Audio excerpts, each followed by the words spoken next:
국회의원 총선이 30일 앞으로 다가오면서 여야 모두 선거대책위원회 구성에 속도를 내고 있습니다. 국민의힘은 한동훈, 인유한 투톱 체제가, 더불어민주당은 이재명, 이해찬, 김부겸, 트로이카 체제가 유력해 보입니다.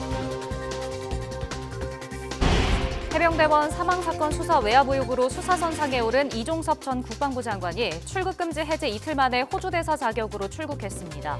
국민의힘은 정당한 공무수행이라고 주장했지만 더불어민주당은 대사 임명과 출국에 관여한 외교부, 법무부 장관 탄핵 추진에 나섰습니다. 대규모 손실이 발생한 홍콩 H지수 기초 ELS 사태와 관련해 금융당국이 불완전 판매를 대거 확인하고 분쟁 조정 기준안을 발표했습니다. 20에서 40% 정도의 기본 배상 비율이 적용될 것으로 보입니다. 전공의 이탈이 정부 집계로도 93%에 육박하고 있습니다. 정부는 업무 개시 명령을 위반한 전공의 4,900여 명에게 행정처분 사전 통지서를 발송하고 20개 의료기관에 군의관과 공보위를 파견했습니다. 경남 통영 욕지도 인근 해상에서 어선이 전복되며 실종된 선원 5명을 찾는 수색 작업이 사흘째 이어지고 있습니다. 안전 해역으로 옮겨진 선박은 물 빼는 작업이 이루어졌고 선 내 정밀 수색도 이루어질 예정입니다.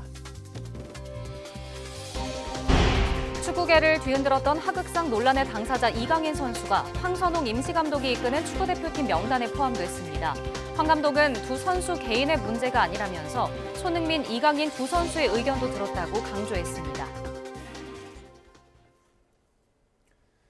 YTN 뉴스앤 이슈 이어갑니다. 황선홍 축구대표팀 임시감독이 월드컵 아시아 2차 예선 태국전에 나설 명단을 발표했습니다. 대표팀 주장 손흥민 선수와 물리적 충돌을 빚어 논란의 중심에 섰던 이강인 선수를 결국 선발했는데요. 스포츠부 연결해서 자세히 들어보겠습니다. 양시찬 기자. 네, 스포츠부입니다. 네, 이강인 선수 선발 여부가 주목됐었는데 일단 선발이 됐습니다. 자세한 소식 전해주시죠.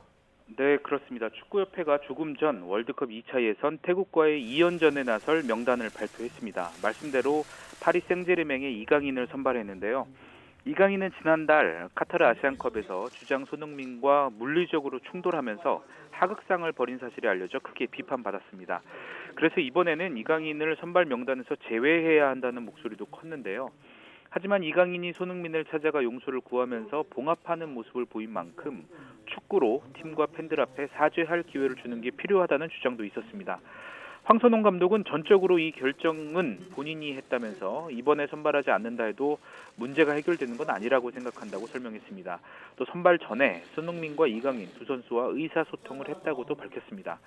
그러면서 운동장에서 일어난 일은 운동장에서 최대한 빨리 푸는 게 제일 좋은 방법이라고 생각한다고 덧붙였는데요. 아직 이강인 선발에 반대하는 목소리도 큰 상황에 내린 이 황 감독의 결단이 어떤 결과를 가져올지 지켜봐야겠습니다. 황 감독과 이강인은 지난해 열린 2022 항저우 아시안게임에서 금메달을 합작했고요. 이강인은 아시안컵이 끝난 뒤 한동안 부진했지만 지난 6일 챔피언스리그 16강전에서 음바페의 골을 어시스트하는 등 다시 예전 기량을 회복했다는 평가를 받고 있습니다. 황선홍 감독의 설명 직접 들어보시겠습니다. 전적으로 이 결정은 감독인 제가 한 거고요. 어쨌든 이강인 선수를 부르지 않고 다음으로 넘기면 위기는 넘어갈 수는 있겠죠.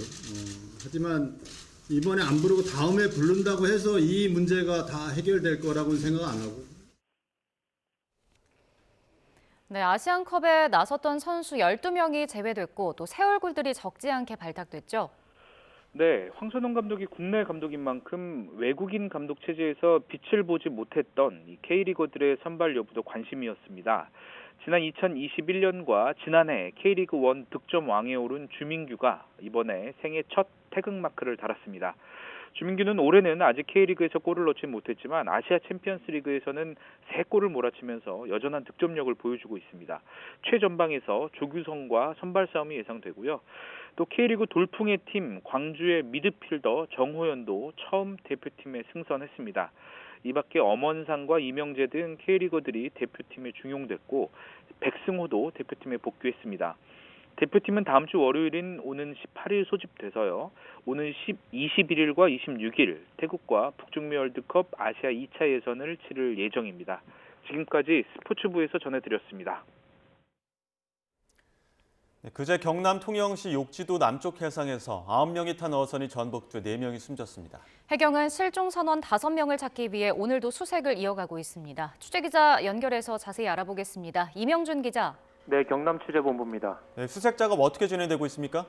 네, 통영해양경찰서는 사고 지점 일대를 광역 수색구역으로 설정해 사흘째 수색을 벌이고 있습니다. 조명탄을 쏘며 밤샘 수색을 이어왔지만 실종자를 아직 발견하진 못했습니다. 지금은 해경과 해군, 민간 선박 20여 척과 항공기가 투입돼 사고 지역을 중심으로 수색이 진행되고 있습니다. 아직 생사를 확인하지 못한 선원은 한국인 선원 1명과 인도네시아 선원 4명입니다. 해경은 해군 구조함을 이용해 사고 선박을 욕지도 인근 안전해역으로 옮겼습니다. 지금은 뒤집힌 배를 바로 세우고 선박 내부에 물을 빼면서 선체 내부를 수색하고 있습니다. 네, 전복된 어선은 어떻게 발견된 겁니까? 네, 앞서 그제 새벽 6시 40분쯤 한국인 2명과 인도네시아 선원 7명이 탑승한 20톤짜리 어선이 뒤집힌 채 발견됐습니다. 발견 장소는 경남 통영시 욕지도 남쪽 68km 바다입니다. 해경이 선체를 두드려도 반응이 없어 수중 수색을 시작했습니다. 사고 당일 한국인 선원 1명과 인도네시아 선원 2명을 선체에서 찾았지만 의식이 없었습니다. 무트로 옮겨지는 과정에서 사망 판정을 받았습니다. 이후 그제 오후 3시에는 사고 지점 서쪽 13km쯤에서 추가로 인도네시아 선원 1명이 발견됐지만 숨졌습니다. 사고 선박은 지난 7일 오전 제주 한림항을 떠나 조업에 나섰습니다. 그제밤 8시 55분 항적이 끊겼는데 해경은 이때를 사고 시각으로 보고 있습니다. 수색 과정에서 선박 외부에 특별한 충돌 흔적은 발견되지 않은 것으로 전해졌습니다. 지금까지 경남 취재본부에서 YTN 이명준입니다.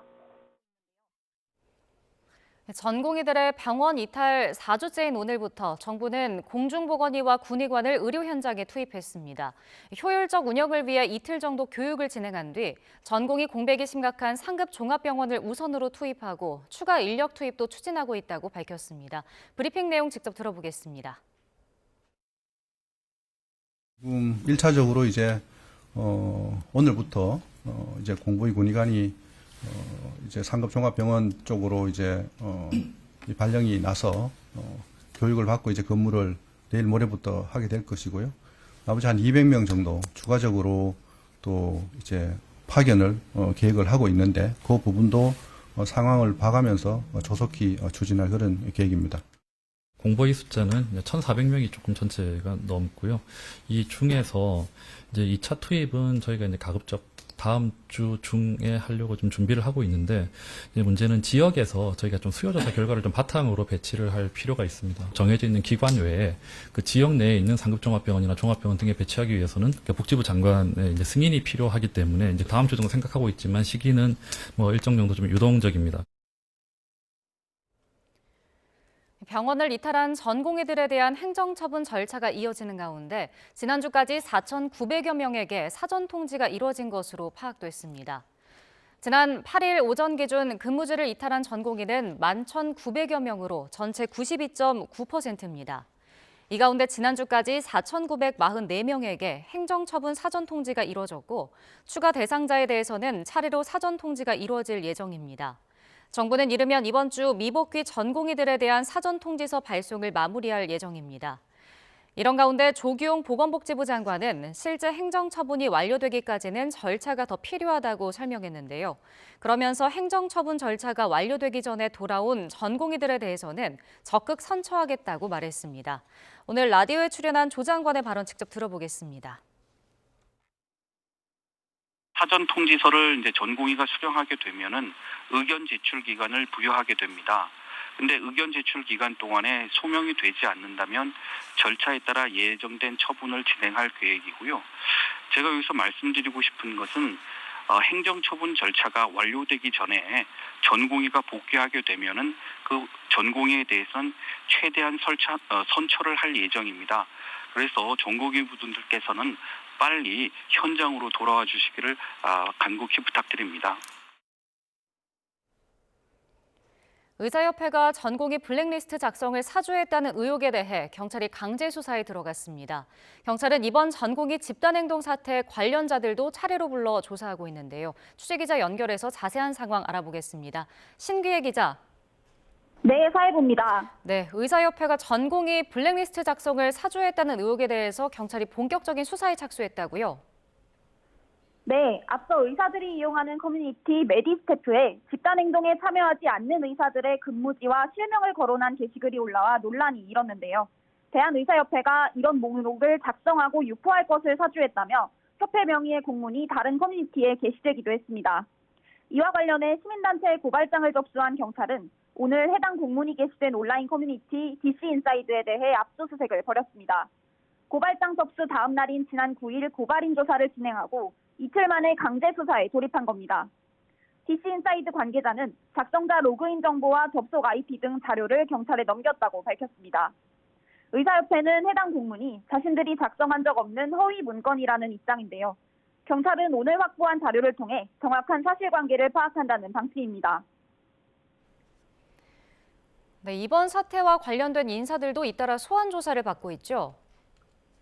네, 그렇습니다. 경찰은 지난 9일 전공의 지침글 최초 작성자로 특정된 의사 A씨를 불러 조사했다고 밝혔습니다. A씨는 경찰 조사에서 해당 글을 본인이 작성한 것이 맞는다고 시인했습니다. A씨는 지난달 19일 인터넷 커뮤니티에 전공의들에게 사직 전 병원 자료를 삭제하라고 종용하는 내용의 게시글을 작성한 혐의를 받습니다. 경찰은 커뮤니티 압수수색 등을 통해 A씨가 서울에 있는 의사라는 것을 특정했고 지난 6일에는 주거지와 휴대전화에 대해 압수수색을 벌였습니다. 경찰은 의사협회 지도부에 대해서도 수사를 이어가고 있는데요.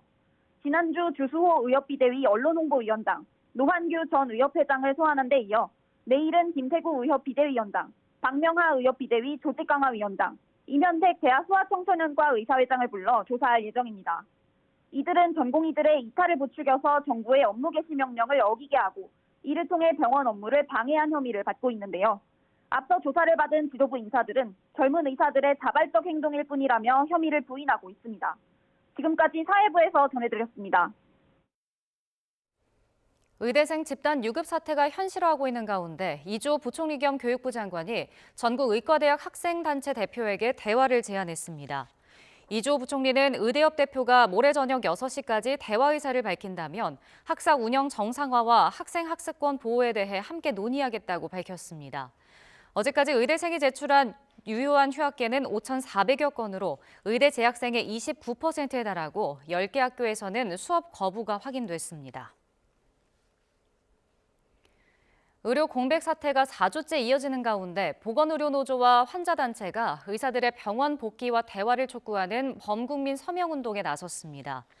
보건의료노조와 한국중증질환자연합회는 다음 달 10일까지 100만 명을 목표로 온라인 서명운동과 지하철역이나 기차역 등에서 현장 서명운동을 시작하겠다고 밝혔습니다. 지난해 국회에서 야당 주도로 통과됐다가 대통령의 거부권으로 무산됐던 간호법이 다시 화두로 떠올랐습니다. 의료 공백이 장기화하면서 오히려 대통령실을 중심으로 다시 검토가 이루어지고 있는 건데요. 민주당까지 화답하면서 논의가 급물살을 타고 있습니다. 당시 추진됐던 간호법은 무엇이었고 또 어떤 부분이 쟁점이었는지까지 살펴보겠습니다. 찬성 179인 기권이인으로서 간호법안 대안에 대한 수정안은 가결되었음을 선포합니다. 지난해 4월 말 이 간호법 제정안이 야당 주도로 국회 본회의 문턱을 넘어서면서 한때 전국이 떠들썩했죠. 당시 통과된 간호법의 골자는 간호사를 비롯한 직역의 업무를 명확히 하고 처우 개선을 위해 국가 책무를 규정하는 내용이었습니다. 간호사들의 모호한 업무 범위 탓에 의사의 직무 영역인데도 일을 떠안게 되는 경우가 생기고 이 때문에 불법 진료 환경에 노출되는 상황이 부지기수였는데요. 특히 의료사고로 이어졌을 때 간호사들이 처벌받는 경우를 막아보자는 게 당시 법안의 배경이었습니다. 하지만 정작 이 법은 의료계 안에서 큰 불협화음을 낳았습니다. 먼저 의사단체는 1조 간호법 목적에 쓰인 모든 국민이 지역사회에 수준 높은 의료 혜택을 받도록 한다는 문구를 문제 삼으며 간호사 단독 개원 근거가 된다고 반발했습니다. 또 임상병리사들을 비롯한 다른 보건직군들은 업무 범위 침해 가능성을 언급하며 반대 목소리를 높였습니다. 이 때문에 당시 윤 대통령은 간호법이 직역 갈등을 부추긴다며 제2요구, 즉 거부권을 행사했습니다. 국민 건강은 그 어느 것과도 바꿀 수 없는 것입니다. 정치, 외교도 경제, 산업, 정책도 모두 국민 건강 앞에서는 후순위입니다. 그런데 이렇게 무산됐던 간호법이 다시 대통령실을 중심으로 검토되고 있습니다. 의료 공백이 장기화하면서 간호사들이 이를 메울 수밖에 없는 상황이 생겼기 때문인데요. 최근 시범사업 형태로 이미 PA 간호사들을 중심으로 업무를 명확히 하는 지침이 시행되고 있는데 이를 법으로 명시하려는 움직임이 일고 있는 겁니다. 특히 이런 움직임에 대해 여당인 국민의힘은 물론 민주당도 찬성하는 입장이라 법안이 궤도에 오르면 급물살을 탈 것으로 보입니다. 하지만 지난번처럼 다시금 직역 간 갈등이 재현될 가능성도 있습니다. 대통령실은 일단 모든 가능성을 검토하겠다. 또 간호법이 될 수도 있고 의료법 개정 혹은 간호사법이 될 수도 있다며 신중한 태도를 보이고 있습니다만 의료 공백 사태가 장기화할수록 논의는 탄력을 받을 전망입니다.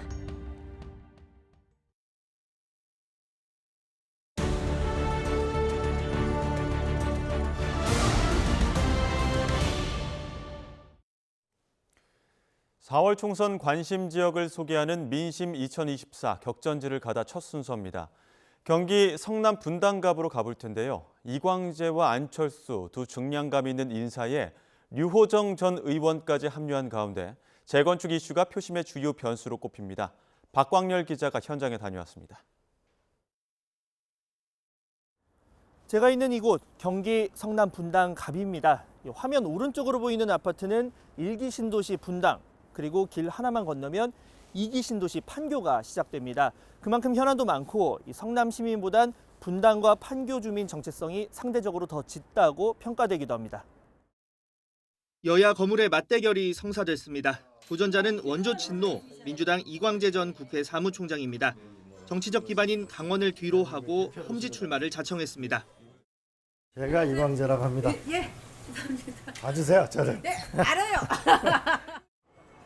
청와대 국정상황실장과 강원도지사 등 풍부한 정치 경험을 내세웁니다. 법은 여야가 함께 통과시켜야 되거든요. 그러면 여야를 설득할 수 있는 그런 정치력은 역시 제가 한 수 위라고. 이를 막아내야 할 현역, 여권의 잠재적 대권 주자인 국민의힘 안철수 의원입니다. 안철수는 안철수. 예, 맞습니다. 예, 감사합니다. 예. 나 놓치고 질문을 잊어버렸어요. 높은 대중 인지도가 강점으로 꼽힙니다. 창업을 하고 경영을 했습니다. 사실 그때 2년만 하라고 뽑아주신 건 아니지 않습니까? 6년을 생각하고. 지역구가 갑을로 나뉜 2000년 이후 성적표를 보면 6승 1패로 보수정당 우세. 그러다 2016년 총선에서 민주당 깃발이 처음 꽂히고 지난 총선 땐 1%포인트 차이도 나지 않는 초접전이었습니다. 하지만 2022년 보궐선거에서 안철수 후보가 모든 동을 싹쓸이하며 25%포인트 넘는 격차로 승리해 보수 강세 지역임을 재확인했습니다. 선거 최대 이슈는 단연 재건축 문제입니다. 이 평범한 논밭에서 1989년 1기 신도시 지정과 개발, 이후 천당 아래 분당이란 별칭도 생겼지만 수십 년 세월이 흐르며 상황이 많이 달라졌습니다. 1기 신도시를 통틀어 가장 먼저 조성된 분당 시범단지입니다. 무려 7,700여 세대의 규모인데요. 어느덧 입주 30년을 넘겼습니다. 이광재 후보는 과거 혁신도시 추진 경험을, 안철수 후보는 힘있는 여당 후보론과 속도전을 강조하며 표심을 공략합니다. 기업도시나 혁신도시나 세종시나 이런 도시를 기획하고 이 시범 단지가 있는 그 아파트로 이사를 했거든요. 결국 그분들이 어떻게 사는지 애로가 뭔지 이런 걸 알아야 재건축에 진정성 있게 대할 수가 있다. 국토부 장관 그리고 또 용산의 그런 영향력이 굉장히 중요합니다. 우리 15년 걸린다고 하는데 아이들 그 학교 문제도 있기 때문에 10년 내로 단축할 수 있도록. 여기는 게임, IT 기업, 각종 스타트업 등이 밀집한 판교 테크노밸리입니다. 이 젊은 표심 잡기 역시 이 지역 선거 승패를 가를 주요 변수 가운데 하나로 꼽힙니다. 판교 신도시 지역은 2년 전 보궐선거에선 국민의힘, 그전 두 차례 총선에선 민주당 손을 들어줬을 만큼 지역군의 상대적 경합지로 꼽힙니다. 주민들의 바람도 실용에 초점이 맞춰집니다. 젊은 분들도 많고 가족 단위로 많이 이제 놀러 오시고 시민들의 안전을 많이 챙겨주시는 분이 총선에. 맞벌이 하는 부모님들도 많기 때문에 어린이집 같은 경우에 부담 없이 맘 편히 맡길 수 있는. 안철수 후보는 IT 전문가, 창업가 등 경력을 부각하며 판교를 한국의 실리콘밸리로 육성하겠다는 공약으로, 이광재 후보는 지역 내에서 일과 거주를 동시에 해결할 수 있는 직주 근접 인프라 확충을 내세워 표심을 파고듭니다. 교육기관과 연구기관이 우리가 부족하다는 그런 결론에 도달했습니다. 판교에도 영재구를 유치할 수 있도록 과학기술부와 긍정적으로 지금 일을 하고 있는 중입니다. 가까운 곳에 큰 평수가 아니더라도 그 수많은 개발자는 밤새워 일을 하는 분들이 많잖아요. 젊은 벤처 기업인들이 맥주도 마시고 토론하고 이런 주거단지와 이런 좀 활력이 있는 단지를 만들어달라는. 여기에 21대 국회 최연소 유호정 전 의원의 출마도 눈에 띕니다. 정의당 출신이지만 중도 개혁 보수를 표방하는 개혁신당 간판을 단 만큼 변수가 될 수 있습니다. 성남에서 떼어내 분당시를 만들고 분당시에 판교구를 신설하자는 공약을 앞세워 이를 호소합니다. 골목골목 잘 알고 사랑할 수 있는 도시에서 출마하는 게 저는 지역 유권자분들께도 예의라고 생각을 했습니다. 제3지대를 튼튼하게 만들어줄 새로운 선택을 할 수 있는 시민들이 분당에 계시다고 생각합니다. 보수 강세 굳히기이냐, 4년 만에 재탈환이냐, 수도권 교두보 마련에 중요한 분당갑 빅매치에 관심이 집중되고 있습니다. YTN 박광열입니다. 여야 당 대표는 공천 상황을 두고 상대 당을 향해 날선 발언을 이어가고 있습니다. 민주당 이재명 대표는 이번 총선일은 무능한 정권에 대한 심판의 날이자 패륜 공천에 대한 심판의 날이라고 발언했습니다. 이에 대해 국민의힘 한동훈 비대위원장은 국민들은 이재명 대표가 스스로 공천한 것이야말로 패륜 공천이라고 생각할 거라고 반박했는데요. 양당 대표 발언 내용 차례로 들어보겠습니다. 국민의힘은 국민에 대한 최소한의 예의조차 지키지 않고 있습니다. 그야말로 패륜 공천으로 국민을 능멸하고 있습니다. 국정 실패를 책임지기는커녕 오히려 그 책임자들에게 국회의원 후보 공천장으로 꽃길을 깔아주는 패륜 공천입니다. 존경하는 국민 여러분, 그리고 사랑하는 당원 동지 여러분, 민주당은 국민의 기대와 눈높이에 맞춘 혁신 공천으로 공천 혁명을 이뤄냈습니다. 옥동자를 낳으려면 진통은 피할 수 없습니다. 가지를 치고 낡은 껍질을 벗겨내야 국민의 심판대에 부끄럽지 않게 설 수 있다고 믿습니다. 패륜이 뭐죠? 패륜, 형수, 욕설, 배우 관련 의혹, 검사 사칭, 대장동 비리, 음주운전, 정신병원 의혹. 제가 너무 많아서 말을 못하겠어요. 대단한 건 이걸 다 이재명 대표 한 명이 했다는 겁니다. 비례 1번이라는 것의 상징성이라는 건 분명히 있죠. 어차피 똑같은 한석이라 하더라도 그 사람은 반드시 국회에 보내겠다는 의지이기도 하고요. 저는 민주당에 그리고 이재명 대표에게 그걸 묻고 싶습니다. 그 생각에 동의하는지, 그런 반미 정책에 동의하는지, 한미연합훈련을 반대하는 정책에 동의하는 것인지. 지난 주말 지역구 인사를 돌던 이재명 대표. 여당 지지자를 비하하는 의미의 이찍이라는 표현을 써 논란이 되자 바로 사과글을 올리며 진화에 나섰는데요. 여진은 오늘까지 이어졌습니다. 호준석 국민의힘 비대위 대변인은 오늘 아침 인터뷰에서 제1야당 대표가 편가르기를 하면 국민통합은 어디서 찾아볼 수 있겠냐며 비판했는데요. 일단 들어보시죠. 사과하신 건 그래도 다행이고요.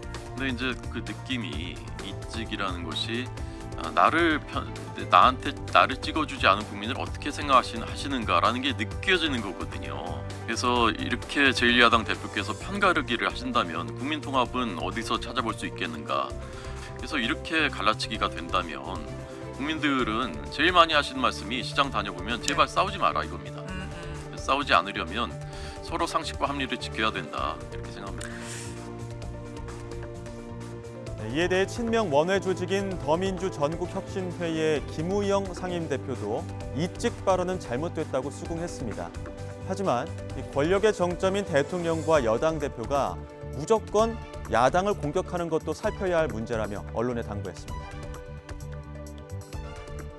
저는 지금 한국 사회가 이렇게 극심한 어떤 분열과 어떤 그 극단적인 언어 이런 것들로 가는 이유가 있다. 그거는 대한민국의 권력의 정점, 대통령과 여당 대표 이런 분들이 국정을 잘 보듬고 국민을 통합시키는 방향으로 언사가 이루어지는 게 아니라 무조건 야당을 공격합니다. 저는 언론에 부탁하고 싶은 게 일찍 물론 잘못했죠. 그러나 이제 국민들을 다스리고 특히 위기와 불안 시기에 아울러야 하는 책임이 있는 그런 단위에서의 그분들의 언어 행위 이런 것들을 좀 같이 공정하게 살펴주시면 고맙겠습니다. 이직 발언 논란으로 양당이 공방을 주고받는 사이 개혁신당 김종인 위원장은 여야 모두 문제라고 지적했습니다. 두 당이 국회를 지배하면서 전투에 가까운 정치투쟁을 하고 있다는 건데요. 들어보겠습니다. 나는 사실은 대한민국이 지금 선진국이 돼 있는데 두 당이 선거를 놓고서 이렇게 서로 간에 비방하는 걸 보고 있지만 난 좀 상식을 벗어나지 않았나 이렇게 생각을 해요. 사실은 선거에서는 국민 생활과 관련된 문제를 놓고서 이 국민들로부터 자기네들이 내세운 여러 가지 정책에 대한 판단을 받는 것이 정상적인 민주사회에서의 선거의 방법인데 이건 무슨 이 선거를 마치 전투하는 식으로다가 선거를 하려고 그러기 때문에 내 개인적으로 봐서는 그 양쪽이 서로 잘한다고 보질 않아요. 그렇습니다. 새로운 미래가 더불어민주당에서 탈당한 홍영표, 김종민 의원 등을 위원장으로 하는 선거대책위원회를 꾸리고 본격적인 선거체제에 돌입했습니다. 새미래는 오늘 홍영표, 김종민 의원이 상임선대위원장을 맡고 박영순, 박원석, 김영선, 신경민, 양소영 책임위원이 공동 선대위원장을 맡는다고 밝혔습니다. 김종민 위원장은 광주광역시 선거에 전념해야 하는 이낙연 공동대표는 선대위에서 상임고문을 맡게 됐다고 설명했습니다. 개혁신당 공천관리위원회는 이준석 대표와 이원욱 의원을 22대 총선 경기 화성1과 화성정 후보로 각각 확정했습니다. 김종인 공관위원장은 오늘 국회에서 기자회견을 열고 2차 공천심사 결과 경북을 제외한 전 지역에서 후보자를 배출하게 됐다며 이 같은 공천 결과를 발표했습니다. 금태섭 전 의원은 서울 종로에 공천받았고 전남 순천 광양 곡성 구례 갑에는 이 지역 국민의힘 당협위원장을 지냈던 천하람 전 최고위원이 공천됐습니다.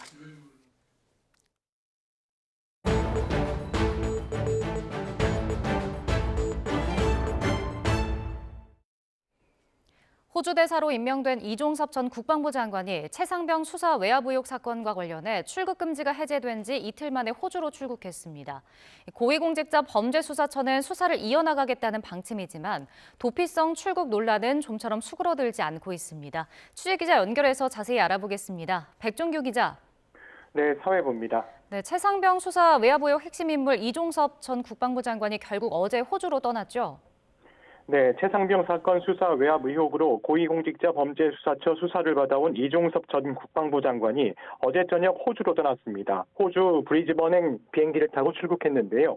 취재진은 물론이고 야당 의원들도 대기 중이었는데 이 전 장관의 출국 장면이 포착되지는 않았습니다. 그동안의 논란을 의식한 듯 예상보다 이른 시간에 출국장을 거쳐 비행기에 탑승한 것으로 알려졌습니다. 이 전 장관의 출국은 임명 엿새만 공수처 소환 조사 이후 사흘, 법무부의 출국금지 해제 이틀 만입니다. 앞서 이 전 장관은 출국금지 해제 전인 지난 8일 호주 시드니행 비행기를 타려고 했지만 돌연 취소하기도 했습니다. 네, 이 전 장관 호주 출국을 두고 논란이 일고 있는데 어떤 혐의를 받고 있는지도 설명해 주시죠. 네, 지난해 7월 19일 폭우로 실종자가 발생해 해병대 병력이 수색작전에 투입이 됐는데 당시 채모 상병이 수색 작업 중에 급류에 휩쓸려 실종됐다가 숨진 채 발견된 안타까운 사고가 발생했습니다. 이 전 장관은 최 상병과 관련해 임성근 전 해병대 1사단장 등 8명에게 업무상 과실치사 혐의가 있다는 해병대 수사단 조사 결과를 보고받고 결재한 뒤에 이를 번복해서 경찰 이첩을 보류하라며 외압을 행사한 혐의를 받습니다. 공수처는 이 과정에서 이 전 장관이 대통령실로 추정되는 번호의 전화를 받고 최상병 수사 결과 이첩을 보류하라고 김계환 해병대 사령관에게 지시한 것으로 의심하고 있습니다. 지난해 9월 더불어민주당이 이 전 장관을 직권남용, 권리행사 방해 혐의 등으로 공수처에 고발하면서 수사가 시작이 됐는데요. 공수처는 지난 1월 김계환 해병대 사령관과 유재은 국방부 법무관리관 등을 압수수색하며 강제 수사를 벌였고 이 전 장관과 신범철 전 차관 등 6명을 출국 금지하기도 했습니다. 공수처는 지난 1월부터 이 전 장관의 출국 금지를 연장해왔지만 윤 대통령은 지난 4일 이 전 장관을 신임 호주 대사로 임명했습니다. 이 전 장관이 출국하면서 수사에 차질이 생길 수도 있을 것 같은데 공수처 소환과 출국 금지 해제까지 일사천리로 진행되면서 이 수사 방해용 도피 논란도 일고 있죠. 네, 이 전 장관은 지난 4일 주 호주 대사로 임명된 뒤 아그레망 주재국 동의를 호주로부터 받고 외교관 여권도 발급을 받았습니다. 그런데 올해 초 최상병 사망 사건으로 출국 금지됐다는 사실이 대사 임명 이틀 만인 지난 6일 뒤늦게 알려졌습니다. 논란이 커지자 대통령실은 공수처가 이 전 장관을 출국 금지한 사실을 몰랐다고 해명했는데요. 공수처의 수사 상황이라 알 수 없었다는 겁니다. 사건 피해자의 출국 금지 조치와 고위공직 후보자의 1차 인사 검증을 담당하는 부처가 법무부인데 대통령실이 이를 몰랐다는데 논란이 일었습니다. 이후 공수처는 이 전 장관을 곧바로 소환해 4시간가량 피해자 조사를 진행했습니다. 그리고 법무부는 하루 만에 이 전 장관의 출국 금지 관련 이의 신청을 받아들여 조치를 해제했습니다. 법무부는 출국금지 해제를 결정하면서 별다른 조사 없이 출국금지가 여러 차례 연장이 됐고 최근 출석 조사가 이루어진 점, 이 전 장관이 수사 절차에 적극적으로 협조하기로 한 점을 고려했다고 밝혔습니다. 하지만 핵심 피해자를 곧바로 출국할 수 있도록 해 수사에 차질을 초래했다는 비판도 나오고 있습니다. 주 호주대사 임명부터 출국금지 논란, 공수처 출석, 법무부 출국금지 해제, 호주 출국까지 이 모든 과정이 딱 일주일 사이 속전속결로 이뤄진 것 역시 논란입니다. 네, 공무상이긴 하지만 해외에 체류를 하게 되면 이 공수처 수사에 차질이 생길 수도 있는 겁니까? 네, 일단 공수처는 법과 절차, 원칙대로 수사를 진행하겠다는 입장입니다. 하지만 향후 수사 과정에 일정 부분 차질이 불가피한 상황인데요. 공수처 수사팀은 4시간에 불과한 조사로는 사안의 실체를 밝힐 수 없어 이 전 장관에 대한 추가 조사가 필요하다는 입장으로 알려졌습니다. 하지만 이 전 장관의 출국으로 강제 수사가 사실상 어려워졌고 외국에 체류하는 이 전 장관을 공수처 조사를 이유로 불러들이기는 쉽지 않은 상황입니다. 이 전 장관이 수사에 협조하겠다는 입장을 밝히긴 했지만 윗선 수사가 물 건너간 게 아니냐는 지적도 나오고 있습니다. 이 전 장관 출국과 관련해 여야가 맞부딪히면서 정치권도 시끄럽죠? 네, 해외에 파견되는 대사는 대통령에게 신임장 원본을 받아 주재국 국가 원수에게 제출한 뒤에 정식 역할을 수행할 수가 있는데요. 이 전 장관은 윤 대통령에게 신임장 원본을 아직 받지 않은 것으로 알려졌습니다. 일단 신임장 사본을 주재국 정부에 내고 가능한 범위 안에서 활동할 것으로 전망이 되는데요. 더불어민주당은 어제 이 전 장관 출국 직전 인천공항에서 기자회견을 열고 피해자 신분임에도 대사로 임명하고 출국하게 하는 건 명백한 수사 방해라고 목소리를 높였습니다. 오늘 최고위원회의에서도 윤 대통령의 행태는 명백한 직권남용이라면서 외교부와 법무부 장관 등을 고발하고 필요하다면 탄핵까지 검토하겠다고 강조했습니다. 국가의 모든 공권력을 활용해서 범인을 도피하고 결국은 뭔가 더 큰 이 일보다 더 큰 무언가를 숨기고 있는 것이 분명합니다. 참으로 한심하다. 국민들을 무시해도 이렇게 무시할 수 없는 폐륜 정권의 행태 아닌가 싶은 생각이 듭니다. 반면 국민의힘은 이 전 장관의 출국은 공직자로서 공무 수행을 위한 것이라고 엄호에 나섰는데요. 호주와 국방, 방산 협력을 강화할 적기라며 이 전 장관에게 막중한 역할을 기대할 수 있다고 반박했습니다. 수사에 관해서 충분히 협조하고 있는 것으로 알고 있고요. 호주라는 나라가 또 국방 관련한 외교 현안이 많은 나라인 것으로 알고 있습니다. 대통령실에서 그런 점들을 고려해서 인사한 것으로 생각합니다. 네, 정치권에서는 이 전 장관 출국과 관련해 비판의 목소리가 계속되고 있는데요. 이준석 개혁신당 대표는 피의자인 이 전 장관이 도피에 성공했다면서 윤 대통령을 향해 국가 권력이 장난 같으냐고 비판했고, 녹색정의당과 조국혁신당은 오늘 윤 대통령과 박성재 법무부 장관 등을 공수처에 고발할 예정입니다. 시민단체도 오늘 오후 대통령과 법무부 장관 등을 직권남용과 증거인멸 혐의 등으로 공수처에 고발합니다. 지금까지 사회부에서 전해드렸습니다.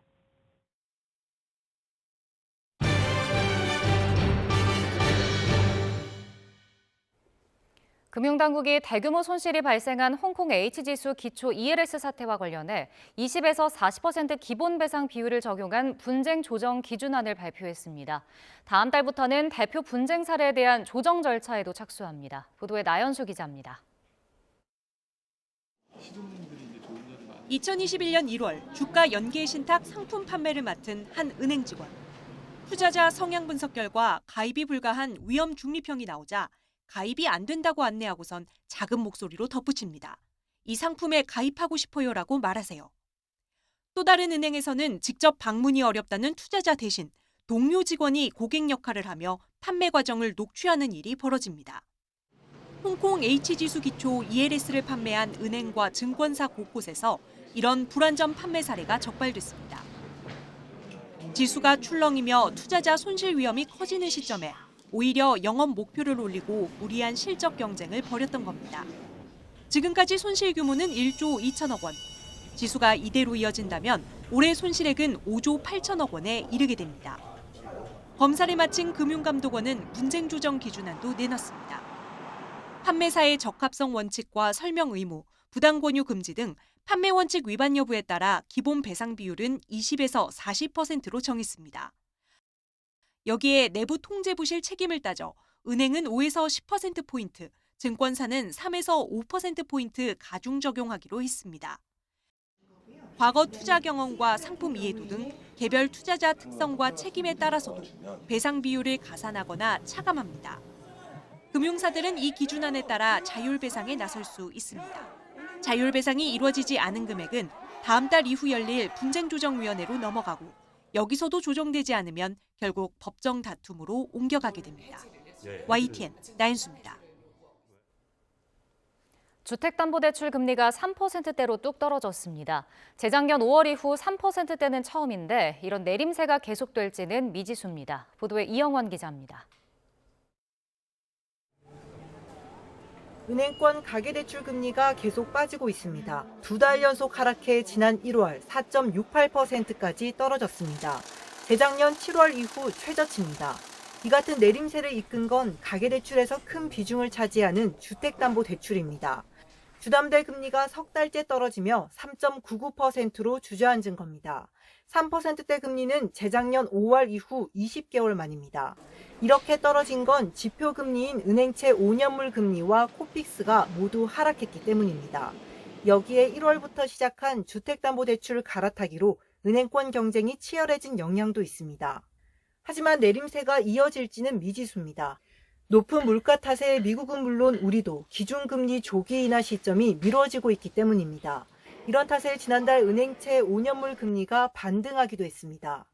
그런 차원에서 미국이 이제 전반적으로 보수적인 입장으로 자꾸 가고 있으니까 한국 역시 이제 기준금리가 조금 덜 떨어질 것 같다라는 그 장기채 금리에도 영향을 미칠 거라고 생각을 하고요. 또 금융당국이 가계빚 관리를 강조하면서 은행권이 가상금리를 올리고 있어 대출금리가 다시 반등할 수 있다는 전망도 나옵니다. YTN 이영훈입니다. 지난해 국내에서 외국인이 사들인 부동산이 역대 최대를 기록했습니다. 2010년 관련 통계가 집계된 이후 최고치로 15,000건을 넘어섰는데요. 그중에서도 중국 국적 외국인이 가장 많이 사들인 것으로 나타났습니다. 지난해 국내에서 부동산을 매수하고 소유권 이전 등기를 신청한 외국인은 15,000여 명입니다. 전체 매수인의 0.9%를 차지했는데요. 2010년 부동산을 매수한 외국인 비중은 전체 0.2%에 불과했는데 꾸준하게 늘면서 지난해에는 역대 최대를 기록했습니다. 부동산을 매수한 외국인 중에선 중국인이 가장 많았습니다. 10,000명이 넘는 압도적인 수치였고요. 미국, 캐나다, 베트남 순으로 매수에 관심을 가졌습니다. 외국인의 부동산 거래가 활발해지면서 집주인이 외국인인 경우도 늘었겠죠. 지역별로 보면 서울과 경기에서 계약이 가장 많았고요. 인천, 충남, 부산, 제주 순으로 계약이 이루어졌습니다. 외국인이 국내 은행에서 돈을 빌리는 규모도 함께 늘어났습니다. 지난해 상반기 기준 4대 시중은행의 외국인 주택담보대출 금액은 약 2조 3천억 원으로 집계됐는데 전년보다 3.3% 증가한 수치입니다. 국적을 보면 역시 중국인 대출이 절반을 넘어서 60%에 가까울 정도로 규모가 컸습니다. 국내 외국인 매수자가 늘고 대출 규모도 커지는 이유는 뭘까요? 내국인보다 대출을 자유롭게 받을 수 있기 때문이란 분석이 많습니다. 내국인은 주택을 구매할 때 주택담보대출 제한이나 다주택자 세금 규제, 양도소득세 중과 등 규제를 받지만 외국인은 특별한 규제를 적용받지 않고 있습니다. 여기에 외국인은 부동산을 취득할 때 자국 은행에서도 돈을 빌릴 수 있습니다. 때문에 내국인 역차별 논란이 일기도 하는데요. 외국인의 부동산 취득에 규제 적용을 강화하는 등 보완책 마련이 필요하다는 목소리가 커지고 있습니다.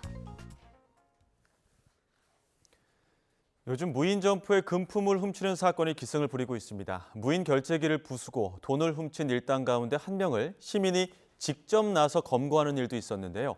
일상 속 시민 영웅의 모습, 영상으로 함께 보겠습니다. 지난 1월 25일 밤 11시쯤 경기 안산시에 있는 무인 편의점입니다. 검은 모자를 쓴 남성과 검은 옷을 입은 남성, 흰 옷을 입은 남성이 결제기 앞을 서성입니다. 돌연 멍키 스패너와 망치를 꺼내서 보시는 것처럼 자물쇠를 내려치는데요. 곧이어 결제기가 열리고 무언가를 챙겨서 재빠르게 도망간 일당. 미성년자 3명이 현금을 훔쳐 달아난 겁니다. 다음 영상 보실까요? 10대 도둑 3명 빠르게 도망가고 있습니다. 결제기가 열리자 울린 경보를 듣고 경비업체 직원이 일당 뒤를 쫓고 있었지만 거리가 쉽게 좁혀지지 않던 상황이었습니다. 자, 잠시 영상을 다시 한번 보시죠. 지금 절도한 일당들인데 다음 영상도 있으면 보시겠습니다. 지금 옆에 주차되어 있는 흰 차가 있는데요. 자, 잠시 보시죠. 차에서 내린 시민이 도망가는 절도범을 잡는 장면인데 이 다음 화면입니다. 자, 재빠르게 차에서 내린 시민이 지금 달리고 있는 미성년자들을 잡습니다. 우연히 근처를 지나던 50대 김행남 씨가 보시는 것처럼 범인 다리를 걸고 붙잡은 건데요. 결국 경찰 추적 끝에 달아난 나머지 절도범까지 모두 특수절도 혐의로 검거됐습니다. 경찰은 김 씨에게 감사장을 전달했는데요. 김 씨는 조금만 관심 가지고 있다면 누구든 할 수 있는 일이라며 소회를 밝혔습니다. 거기다 차를 세우고 문을 열고 나오는데 이제 소리가 들린 거예요. 잡아주세요. 뭐 이렇게 차 문을 닫는가 동시에 2명은 지나갔고 이제 저하고 걔하고 정면을 맞닥뜨린 거죠. 또 다 그러지 않나요? 네, 이러한 시민 영웅들이 우리 사회 곳곳에 있다는 사실 꼭 기억하고 도둑질할 마음은 아예 단념하는 게 좋겠습니다. 인도네시아 수마트라 섬에서 홍수와 산사태가 일어나 최소 19명이 숨졌습니다. 남미 볼리비아와 아랍에미리트 두바이에서도 홍수로 도로와 마을이 물에 잠기는 등 세계 곳곳이 물난리로 몸살을 겪고 있습니다. 기정훈 기자입니다. 마을 전체가 물에 잠겼습니다. 어깨까지 차오른 물 속에서 보트가 다니며 사람들을 구조합니다. 인도네시아 수마트라 섬 서부 지역에 많은 비가 내리면서 홍수가 발생했습니다. 2만 채가 넘는 집들이 물에 잠겼고 다리 8개가 무너졌습니다. 산사태까지 발생해 가옥 10여 채가 매몰됐고 8만 명 이상이 대피했습니다. 산악 지역에 사는 주민이 많은 탓에 인명 피해도 컸습니다. Dengan data korban yang meninggal berjumlah 16 orang sampai pukul 16.00 dan 7 orang masih dalam pencarian. 우유니 사막의 나라 볼리비아에도 물난리가 났습니다. 쏟아져 내려오는 흙탕물을 막느라 중장비까지 동원하지만 역부족입니다. 볼리비아는 2월부터 이어진 폭우로 브라질과의 국경 지역에 아크레 강이 넘치면서 40여 명의 인명피해가 났는데 피해 지역이 수도 라파스까지 확대됐습니다.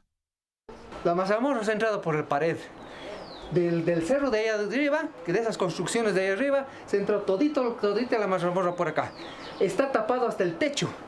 사막 위의 도시 두바이에도 난데없는 홍수가 났습니다.